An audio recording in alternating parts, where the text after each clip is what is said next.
भारत में पत्रकारिता का स्वर्ण युग कभी नहीं था, लेकिन आज के दौर की तरह का भस्म युग भी नहीं था, जिसमें पत्रकारिता पेशे की हर अच्छी बात भस्म की जा रही हो। ये कहना है वरिष्ठ पत्रकार रवीश कुमार का। ये तो हम सभी जानते हैं कि उन्होंने एनडीटीवी से इस्तीफा दे दिया है और इस्तीफा देने के बाद रवीश कुमार ने एक वीडियो संदेश जारी किया, जिसमें उन्होंने ये बातें कही। मीडिया की मौजूदा स्थिति की आलोचना करते हुए उन्होंने कहा, गोदी मीडिया और सरकार भी पत्रकारिता का अपना मतलब आपके ऊपर थोपना चाहती है। इस वक्त अपने संस्थान को लेकर कुछ खास नहीं कहूंगा, क्योंकि भावुकता में आप तटस्थ नहीं रह सकते।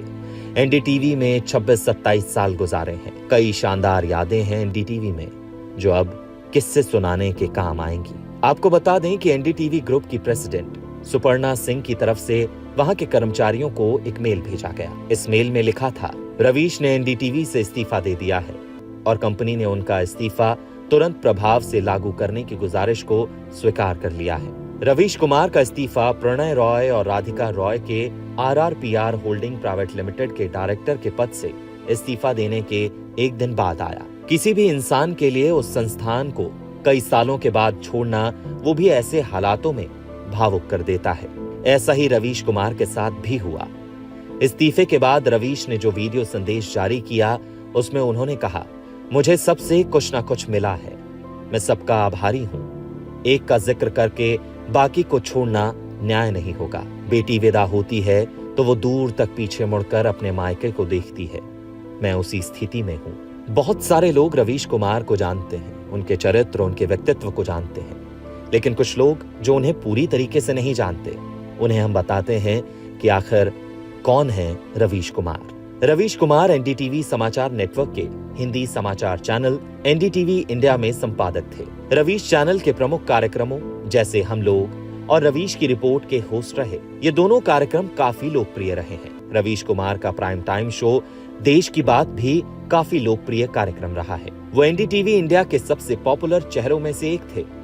एनडीटीवी में रवीश अक्सर अपने सत्ता विरोधी स्टंट के लिए चर्चा में रहते थे। अपनी रिपोर्ट में वो देश में बेरोजगारी, शिक्षा और सांप्रदायिकता के सवाल उठाते रहे। द इंडियन एक्सप्रेस ने 2016 में उन्हें अपनी 100 सबसे प्रभावशाली भारतीयों की सूची में भी शामिल किया था। रवीश कुमार को साल 2019 में प्रतिष्ठित रेमन मैगसेस सम्मान दिया गया था।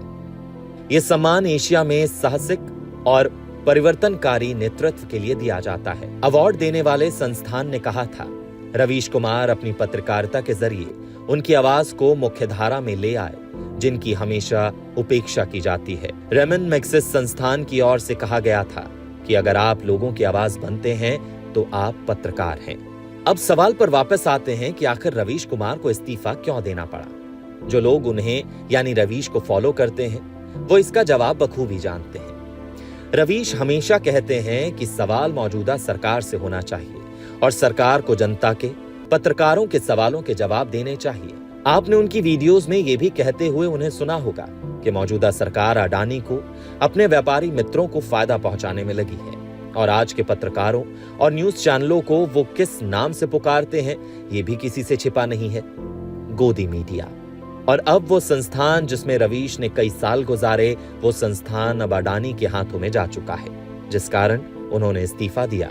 अब कुछ लोग ये भी सोच रहे होंगे कि आखिर रवीश को किसने कहा कि वो संस्थान छोड़े, या क्या उन्हें एनडीटीवी से निकलने के लिए कहा गया।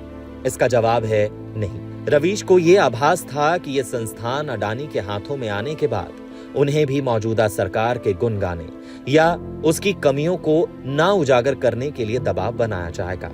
जिस स्वतंत्र अंदाज में वो पत्रकारिता करते हैं, वो खत्म हो जाएगी और रवीश की छवि हमेशा से ही लोगों के मन में एक स्वतंत्र सोच और बेबाक पत्रकार की छवि रही है। इसलिए उन्होंने इस्तीफा दिया और कहा कि अब वो सोशल मीडिया पर ही नजर आएंगे। अब सवाल ये उठता है कि क्या ये सब एकदम से हो गया? इसका जवाब है नहीं। तो चलिए आपको बताते हैं कि आखिर ये पूरा मामला है क्या और इसकी शुरुआत कहां से हुई। एनडीटीवी के अधिग्रहण की कहानी की शुरुआत 14 साल पहले हो गई थी, जब साल 2009 और 2010 में प्रणय रॉय के स्वामित्व वाली आरआरपीआर होल्डिंग प्राइवेट लिमिटेड ने वीसीपीएल से 403 करोड़ 85 लाख रुपए का कर्ज लिया था। इस कर्ज के बदले आरआरपीआर ने VCPL को एक वारंट जारी किया था, जिसमें उसने कंपनी के कर्ज को RRPR में 99.9% हिस्सेदारी में बदलने का राइट दे दिया। इस कर्ज को जब तक RRPR चुकाती, उससे पहले ही 23 अगस्त को VCPL कंपनी को अडानी समूह की सहायक company AMG media networks limited ने खरीद लिया। ये डील 113 करोड़ 75 लाख रुपए में हुई। इसके बाद से ही NDTV पर अडानी समूह के अधिग्रहण की प्रक्रिया शुरू हो गई। अब आपको ये बताते हैं कि आखिर ये कर्ज कैसे गले की फांस बन गया। अडानी समूह के पास पहले से NDTV में 29.18% की हिस्सेदारी थी। उसके बाद से ही अडानी इस कंपनी में और 26% हिस्सेदारी खरीदने की कोशिश में लग गए। ऐसा इसलिए ताकि NDTV के मैनेजमेंट पर उनका पूरी तरह से अधिकार हो सके।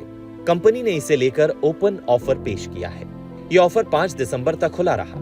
अगर रॉय दंपति को काउंटर ऑफर शुरू करना है तो उसके लिए उन्हें बड़ी रकम की जरूरत होगी, जो इस समय उनके लिए अरेंज करना आसान नहीं है। ऐसे में प्रणय रॉय और राधिका रॉय के इस्तीफे के बाद अडानी समूह के अधिग्रहण का रास्ता साफ हो गया। अडानी समूह के ओपन ऑफर के बाद अगर काउंटर ऑफर नहीं आता है तो उनकी हिस्सेदारी बढ़कर कुल 55.18% हो जाएगी। वहीं रॉय फैमिली की कुल हिस्सेदारी 32.36% है। प्रणय रॉय की हिस्सेदारी 15.94% है तो राधिका रॉय की हिस्सेदारी 16.32% है। अब देखना यह है कि क्या रवीश के जाने के बाद, NDTV के अडानी के हाथों में जाने के बाद क्या NDTV लोकप्रिय यूं ही रहेगा या कुछ बदलाव आता है।